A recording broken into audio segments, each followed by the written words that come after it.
Every time you ask a generative AI to, draft a routine email, you are essentially boiling a few drops of water somewhere in a remote desert. Yeah, literally boiling it. Right. And if you ask it to generate an image or, write a complex block of code, you might be drinking up a whole bottle's worth of fresh water. Just to cool the server. Exactly. Just to cool the servers processing that one single request. Welcome to today's deep dive. If you're joining us, well, you know exactly why you're here. You are someone who wants to find the signal through the noise. You want to understand the mechanisms running the world. And most importantly, you want to know what it all actually means for you. Right. So today, our mission is to take the really dense, incredibly packed daily news brief from the Daily Tech Reader for Monday, June 29, 2026, and extract the hidden patterns that are going to define the second half of this year. And it is a packed brief. It really is. And, we are heading into a holiday-shortened economic week, gearing up for Independence Day, and you can already feel the early preparations for America's massive 250th anniversary. Oh, yeah, the buildup is everywhere. It's everywhere. Okay, let's unpack this, because looking at today's brief, the top story is that the markets are closing higher. And usually when you see a broad tech and market rally like this, the assumption is that some incredible new gadget just dropped or corporate earnings were universally off the charts. Right, the usual suspects. Yeah. But looking through the sources, the real driver here isn't a product launch at all, is it? No, not at all. The primary catalyst today is actually a massive collective exhalation from global markets. I guess sigh of relief. Exactly. Geopolitical tensions are easing, specifically regarding the ongoing and very cautious U.S.-Iran diplomacy. Wow, okay. Yeah, when we look at the data from the past month, going back to that May 31st tentative agreement on the Strait of Hormuz, shipping in that corridor has actually remained stable. Which is huge. It is. And oil prices are steady as a result. That diplomatic progress is directly mathematically correlating to Wall Street finishing higher today, led largely by tech shares. Which means to understand domestic tech and business news today, you literally have to pull out the global map first. You really do. And, we are just looking at the timeline and the market reaction here, obviously staying completely neutral on the politics of the diplomacy itself, but it's just fascinating how sensitive the tech sector is to a shipping lane thousands of miles away. Well, if we connect this to the bigger picture, the moment geopolitical anxiety drops, the moment that threat of a sudden supply chain shock diminishes, institutional investors pivot their focus immediately. To what, exactly? Back to hard domestic economic data. They zero in on upcoming employment reports, manufacturing output, inflation trends. Geopolitical stability basically provides the necessary breathing room for the market to care about the core economy again. I always think of geopolitics like the weather for the stock market. Oh, that's a good way to put it. Right, because when the hurricane is offshore, nobody cares about the blueprints for the new house. No, you're just boarding up the windows. Exactly. You're just trying to survive. But when the storm clears, you can finally, put the plywood away and focus on actually building the house. Right. But I do have to push back on this premise a little bit. Okay, go for it. Because for the last 10 years, the tech industry has been entirely obsessed with software margins. Zero marginal cost. Build an app once, sell it 1,000,000 times. Right, the classic SaaS model. Yeah. So you're telling me that these same investors are suddenly pivoting to, pouring concrete and buying copper wire? Yes. That doesn't make financial sense on the surface. Are investors just blindly optimistic because the weather cleared up? Or is there a very specific physical house they are frantically trying to build right now? They are building a massive, highly specific physical house. And it represents a profound shift in the entire business model of technology. Okay. The defining enterprise technology theme of 2026 is AI infrastructure. We're officially moving from the hype phase to the utility phase. Meaning what exactly? Well, the sources are incredibly clear on this. Semiconductor demand is driving historic hardware spending. And in many enterprise segments, hardware spending is actually outpacing software right now. Wait, before we move on to the hardware outstripping the software, the brief uses a few terms that I want to make sure we define clearly for you listening. Sure. It mentions that foundation models are now competing on efficiency, and we're seeing a rise in edge computing deployments alongside usage-based AI pricing. Lots of buzzwords there. Right. So let's break those down, starting with foundation models. Why are they suddenly competing on efficiency rather than just, raw capability?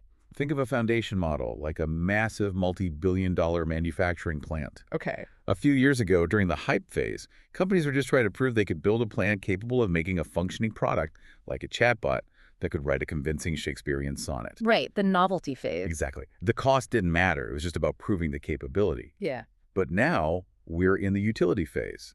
Businesses are demanding measurable returns. Makes sense. So if a hospital or a bank is going to use that massive factory to process millions of transactions a day, they don't just care that the factory works. They care about how much electricity it takes to stamp out a single product. Oh, wow. Yeah, efficiency is the new metric for survival. And how does usage-based pricing fit into that? Because traditionally, if I buy software for my business, I just pay a flat monthly subscription fee per user. Right, but that flat fee model only works when the software is cheap to run. Which AI is not? Not at all.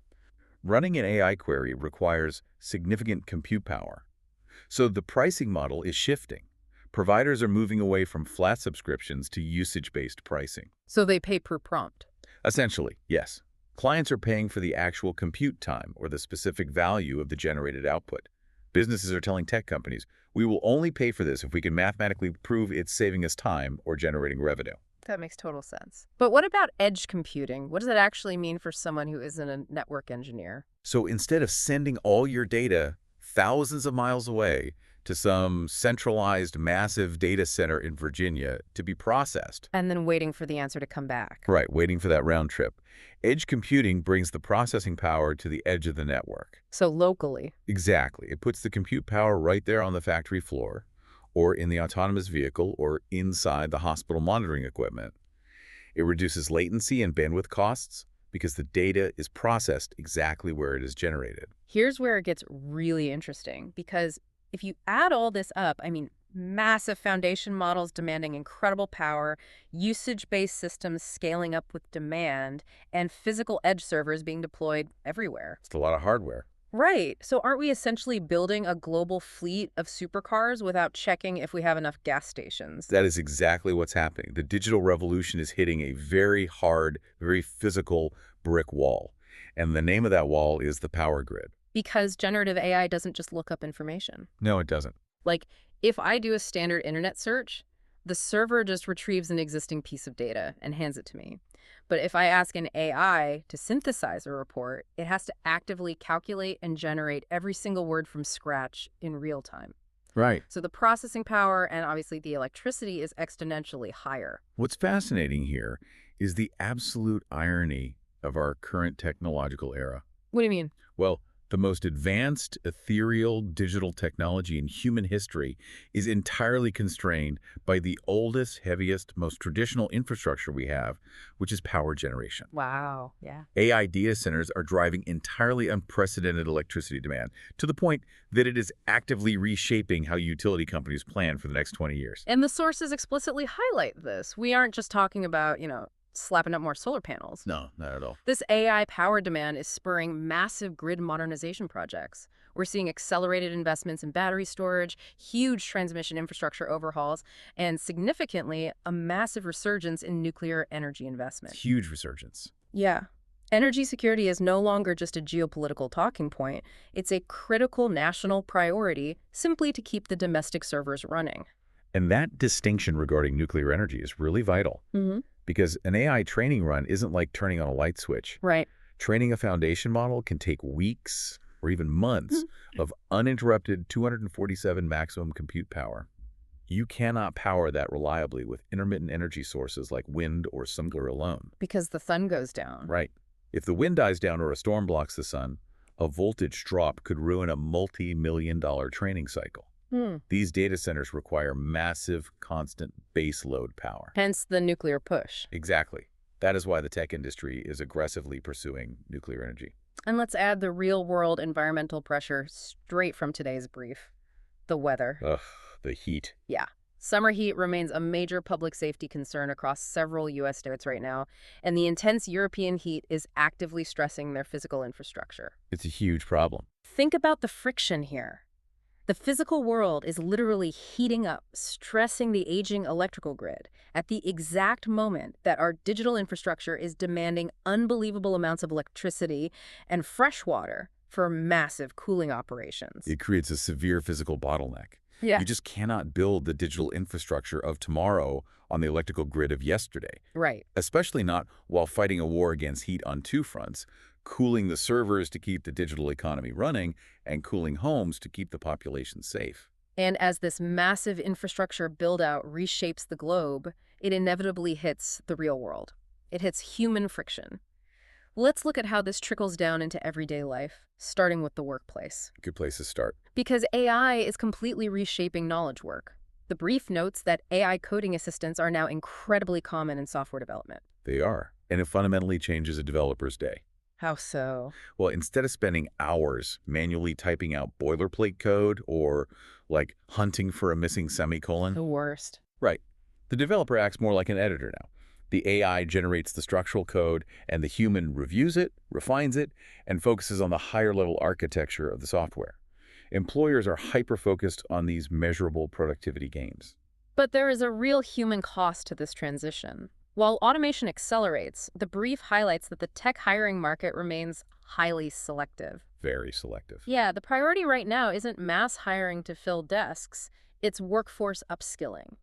Companies are just trying to figure out how to train their existing employees to work alongside these AI agents that are moving into live production environments. And we see the most profound tension in the healthcare sector. Oh, absolutely. The optimism there is incredible, right? AI-assisted diagnostics are expanding, drug discovery is heavily incorporating AI to simulate molecular interactions in days rather than years, and precision medicine investment is very strong. Real quick, precision medicine meaning like tailoring medical treatment to the individual characteristics, the specific genetics of each patient, rather than a one-size-fits-all approach, right? Precisely. No pun intended.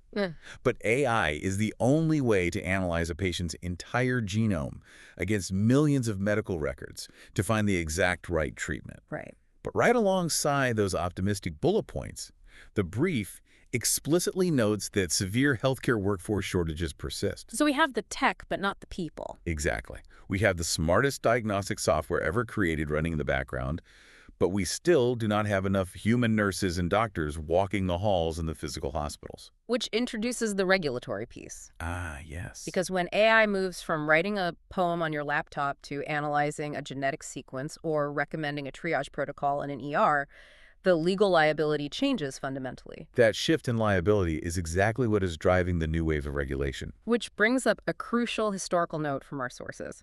We have to look back to earlier this month, June 1st, when Florida became the first state to sue OpenAI over ChatGPT safety failures. Right. Now, to you listening, we want to be incredibly clear here. Yeah. We are reporting this impartially. Yes, strictly the facts. We are not weighing in on the legal merits of the lawsuit or taking any political stance on state versus federal regulation. No. But simply as a data point, a state government suing a major AI developer is a massive indicator of where the landscape is shifting. The significance of that June 1st lawsuit is that it represents a hard pivot in how the industry and governments define AI safety. Okay, unpack that for me. Well, a year or two ago, AI safety was largely a philosophical debate, right? About existential risks or artificial general intelligence somewhere in the distant future. The Terminator scenarios. Exactly.